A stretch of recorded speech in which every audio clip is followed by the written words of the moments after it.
Merry Christmas. Thank you. Happy New Year. Yeah. We finally made it. Let's take a moment to pray. Lord, we thank you for this day. We thank you for the year behind us.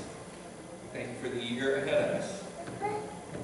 We ask now that you be with us in that special way that only happens when we gather with your people, and that your Spirit might move among us, open the eyes of our hearts, the ears of our understanding, and help us to see you more clearly, your presence in our lives, in the world around us, and the mission that you have before us. And we ask these things in Jesus' name. Amen. Well, as we were on the way to church this morning, Becca says to me, "Now, Dad, I plan to be out of there by noon. So wrap it up, okay?" So now I'm just going to have to stand here until I fall over. You know, I don't think that changes any of my plans whatsoever. But let me share that with you. This past week, I noticed that Kevin had said something about Christmas being over. Sort of had a pointed message to that I wondered if that was coming in my direction, because for many years I've made a big deal about the fact that Christmas doesn't really start until Christmas Day, and then it really does go for 12 days in the church calendar. So today it's the 6th day. We're halfway there. And right up until Christmas Day, we have the season of Advent. So being in music, often, sometimes 22, 23 performances from the beginning of December through December 24th. By the time we get to Christmas Day, I'm finally ready to start getting into the season myself, because I've been working extra hard in those weeks leading up to Christmas. But I've noticed over these past few years that that's changed a little bit for me. And I think it's a combination of being older. It's a combination of that and of having more things that the contemporary world is calling adulting. Those kinds of things to think about. And so, one day this past week, I noticed in our front room that the Christmas lights were unplugged. So I said to Julie, "Did you unplug the lights?" "How come?" "Because I was feeling bah humbug." And I thought, you know, I can't say that I have felt bah humbug, but I have felt blah humbug. That feeling of just sort of being overwhelmed with the work of it all. And I mean, let's face it, Christmas celebration is work. We have to get the greenery and the tree out. We have to decorate it. We have to prepare extra food. And I mean, we have a lot of joy with that too, right? We have the music that we get to hear that we don't listen to at other times of the year. And for those of you that maybe don't work in music, that's especially a wonderful thing. Don't get me wrong, it is for us that work in that area too, but as I come into those weeks after, or right about the middle of November, and then into the season where everybody starts to really get into it and do the shopping and everything, I've got extra performances, extra rehearsals. Sometimes I'm sitting at the piano for 7 or 8 hours a day, and a lot of that time is not playing, it's just sitting there waiting for the next thing to come up and be ready. In any case, we have both this work associated with Christmas, along with all of the joy and the celebrating. And I mean, some of the things kind of fall in both categories, right? We just talked about the music. What about the time we spend with family? I mean, we tend to think, first of all, that that's the joy, right? But let's be honest. Isn't there an element of work and stress to that as well? Especially in the current society that we find ourselves living in. Some people have opinions about things on one side, some have opinions on the other, and And then if we're the host, we're trying to navigate that water to keep things on an even keel. Christmas. Music, family, food, decorations. And then we have these nativity scenes every year. How many of you put up a nativity scene in your house? Yeah. One of my favorite places over at the college this time of year, there's a long hallway that runs by the big church where the Sisters of Providence have their home. And over the years, many of them have collected various nativity scenes from all over the world. And they will set these up in the windows along that hallway. And I mean, there must be several dozen of them at least, in all kinds of different styles. And, you know, I think that they really look nice. We've got a couple up here, actually. A small one right here, and then the larger one. And if you're the one that has set it up, perhaps you've had that experience of playing with the different little figures and the different props to make sure that everything is in just the right place. Well, I think that's great. But one of the great high moments of this past year for me was to be present at the birth of my most recent grandson. And when I think about that experience, and then I think about what we do with these nativity scenes, I think maybe we miss a little bit sort of what the reality of that is. I mean, here in the modern world, we go in to this nice, clean room. It's been made sterile, and we have all kinds of supplies there. I mean, I don't know how many different kinds of pads and cloths for wiping up messes and all sorts of things. We're right there ready for people to use. With a nice warming table to receive the new baby when he appears. It got me to thinking what it must have been like for Mary and Joseph. It turns out that the distance from Nazareth to Bethlehem is about 80 miles. So, by my calculations, if you think where the courthouse is in Terre Haute, from about there to Indianapolis, that's the journey that they made from Nazareth to Bethlehem. And we know that she was close, right? Because it says that while they were there, after they got there, the time came for her to be delivered. So I want you to imagine making that journey, 80 miles, perhaps by donkey, and no doubt a lot of it walking. I can't imagine that it was very comfortable.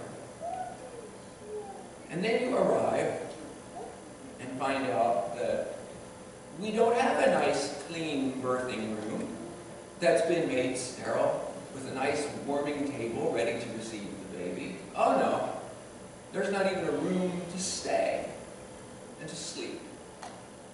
So where do they end up? They end up where the animals are. Now, I've been present for the birth of 3 grandsons. I didn't get to be present for the birth of any of my children, but 3 of the grandsons. And so I know something about what that room was like. But I also remember a time when I was probably, I don't know, maybe Aiden's age here, maybe a little bit older. And I was visiting my aunt and uncle, Roy Gale and Aunt Dee. And at that time they had pigs. And one of the pigs was giving birth. So I remember going out and being part of that experience. Out there in the farrowing barn, as I recall. And when I think about that environment compared to the environment that we make for our children to be born, there's quite a big difference. And I'm sure that as you sit there and think these thoughts with me, you're aware of that too. It's not the clean, sterile environment, is it? The animals are present. What the animals produce is present. The feed for the animals. In fact, that's where Jesus ends up being laid, was the manger or the trough from which the animals ate. So it was a place, as the words of the psalm said, rude and bare. And that's where he came, where he ended up. So, what a contrast. That's not exactly where we would think the ruler of all the universe would come to be born, and yet that was the place that was really chosen by God. That place rude and bare. And as I was reflecting too on why was I having these feelings of blah humbug? Was I missing something about the Christmas story? Or had I somehow gotten distracted by the other parts associated with the holiday? And that got me to thinking about the shepherds and the wise men. And you know, there's something about those stories that I had never really considered until recently. You know, the shepherds were just doing their thing, weren't they? Keeping watch over their flocks at night. And it says, suddenly the angel of the Lord appeared to them and gave them this news of Jesus being born, and that they were given the signs, what to look for. The babe lying in a manger, wrapped in swaddling clothes. They were taken by surprise. Now contrast that with the story of the wise men, or the magi as we call them. They had been looking for special signs and for indications that something new and wonderful was to happen. So we have the total unexpected attitude of the shepherds that are taken by surprise, contrasted with this intentional seeking on the part of the magi. And how does God respond to both of these? The shepherds are given this sudden angelic announcement. The magi, despite their intentional efforts, they're just given a few signs. So they set out on the journey following the star, and we read in Matthew that they go to the palace in Jerusalem to visit King Herod, thinking that surely here is someone who can tell us more. And you remember, Herod, the person in power, the king, he wasn't sure what they were talking about. He consults his own advisors and wise men and has them deal with the magi. And so they search the texts and find the verse in Malachi which indicates that the Messiah will be born in Bethlehem.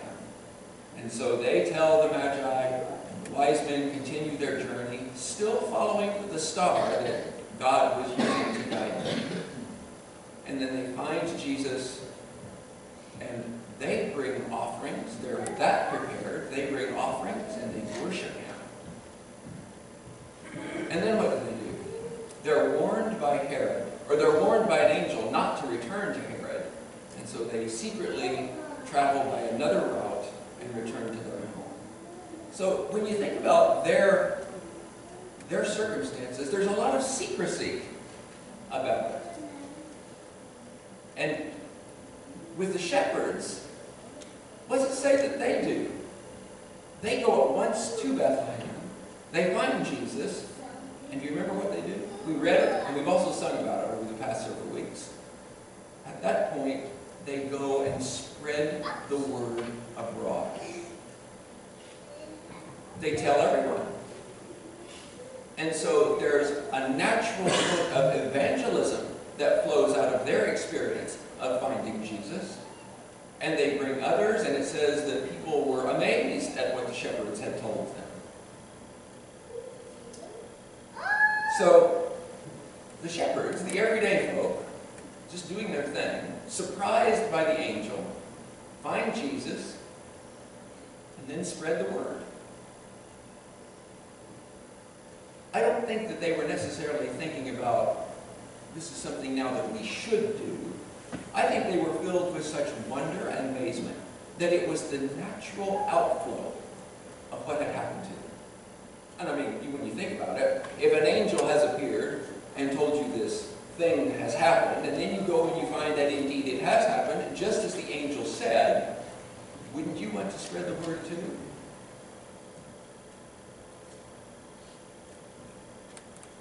Well, then you think about that Gospel of John. I was glad Kevin shared some verses there, because that was exactly where I ended up as I was thinking about all of these circumstances surrounding Christmas. You know, we read in John 1 about the Word and the Word becoming flesh. And we all understand that this is now God Himself coming to earth as one of us to find out and to show us that He identifies with us completely. To let us know that He is completely aware of what we have to deal with living in this world. And then those beautiful verses, to as many as received Him, He gave the power to become the sons of God. So at the heart of all of the Christmas story is that truth. God comes to us, surprising us, as in the case of the shepherds, rewarding our searching and seeking, as with the Magi, and working in all circumstances to make His presence known to the people who live in this world, through the evangelism of the shepherds, through the record that we have of what happened with the Magi, and then the other gospel writings. And so this truth, when we take that out of the decorating, the music, the gathering together, I think we get to the real pearl that lies at the heart of it all. And if we can keep that paramount in our thoughts and in our hearts, that might do something to dispel those clouds of blah and bah humbug. You know, that nativity scene maybe can be found in other places than here, or in that hallway that I was telling you about earlier. Because we're going to sing the song here in a little bit, O Little Town of Bethlehem. And the fourth verse has been one of my favorites for years, where the author says, "Be born in us today."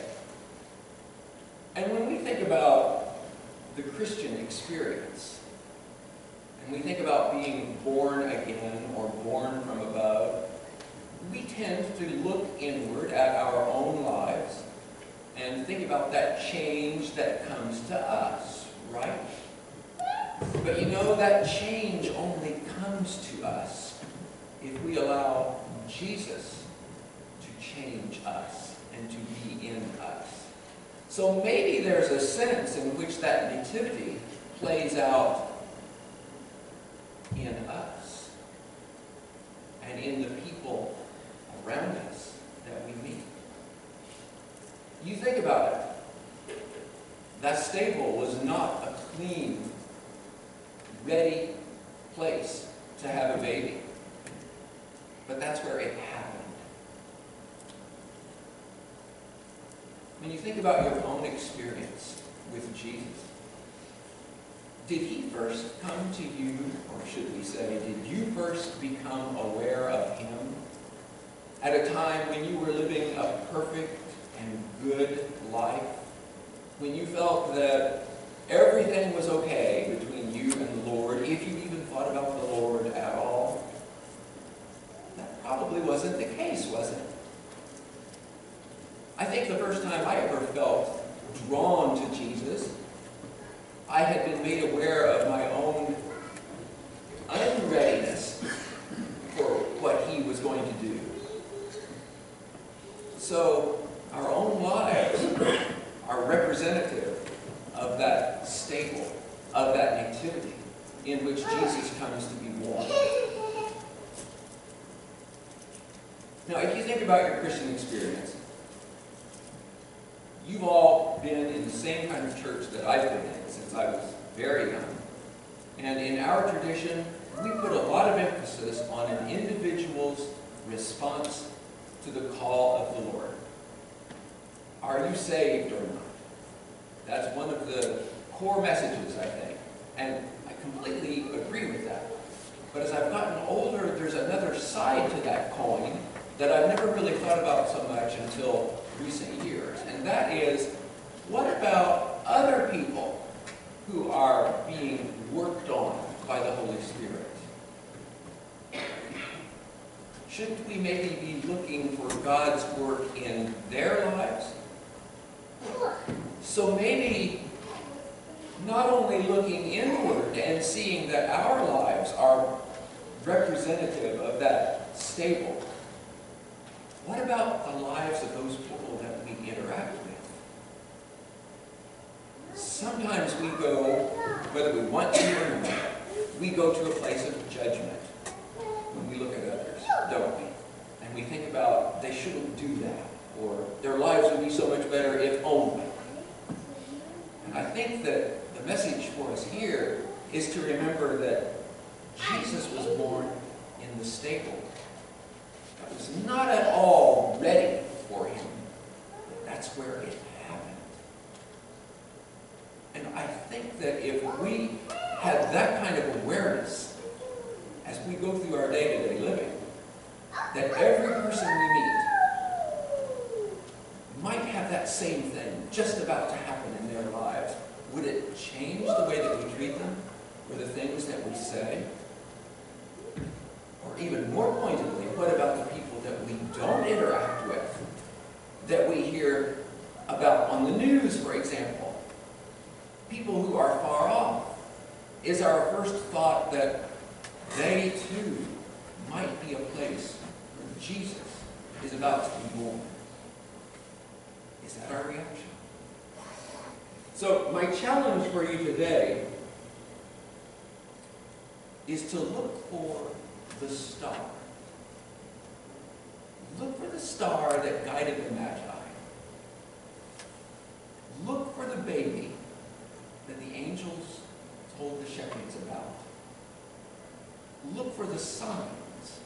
It may not be the baby lying in a manger, literally. But I'll bet when we look for them, we will start to see the signs of God at work in the lives of the people that we interact with. How do we know this? Well, we know it from the Scripture. God so loved the world. That includes everybody. We've talked about that before, haven't we? And so, what that means for us is a new attitude of heart that Christmas can come at any time and in the life of anyone. And we can be like the shepherds and use the opportunity to worship and proclaim the love that God has shown to us.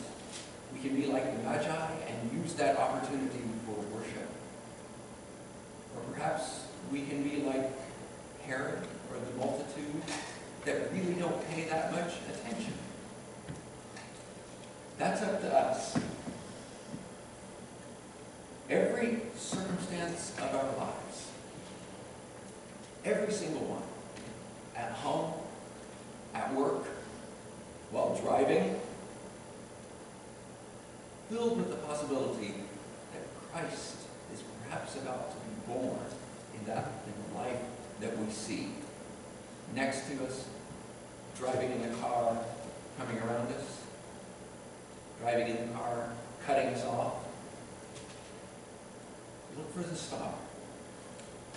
And so Christmas doesn't just come on the 25th, last for 12 days, and go away.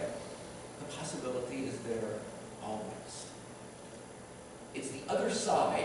the other end of the gospel story. It's the beginning. We conclude there with Easter and then the resurrection and God sending the Holy Spirit. But Christmas, Christ appearing initially, we don't know when that will happen. But I think that we can learn to be there and expecting it and ready for it when it does. And then to support those that are having that experience. Christ born in them. We can be there to help. I wondered about that too. I mean, Elizabeth was surrounded by a doctor, several nurses that were experienced in childbirth, and that was like watching a smoothly oiled machine to see all of that happen. It happened so fast. If you've ever been present for the birth of a child, you know what I'm talking about. We don't read that Mary had that. Perhaps it was just her and Joseph. We don't know. Luke doesn't tell us. Perhaps the fact that he doesn't tell us means that however it normally happened did, and maybe they were able to find some women to help, but we don't know. And it says that she laid him in the manger. The women that I've seen that have just given birth aren't in too much of a place where they can move around very easily. But we can be there to help when Jesus is born in the lives of those around us. If we have a heart and mind that is set in that direction. A few years ago at the college, we sang a song at Christmas time. It's based on a text by Howard Thurman. And Jim sent me this poem a few days ago thinking that I might use it, and indeed I can use it. I'm going to close with it today because it sums up perfectly what I'm trying to get across this morning. And here it is. When the song of the angel is stilled, when the star in the sky is gone, when the kings and the princes are home, when the shepherds are back with their flock, the work of Christmas begins. To find the lost, to heal the broken, to feed the hungry, to release the prisoner, to rebuild the nations, to bring peace among brothers and sisters, to make music in the heart. So, if like me, you have experienced a little bit of blah humbug this Christmas season, perhaps like me, you can start to turn your thoughts to a different perspective about Christmas. That it's all about Christ coming. Literally, as we read about in the Christmas story, and then also, literally, but in a spiritual sense, in the lives of those around us. Let's be tuned in to that reality and stand ready to take part in that as helpers, as guides, as disciple makers. Amen. Let's stand.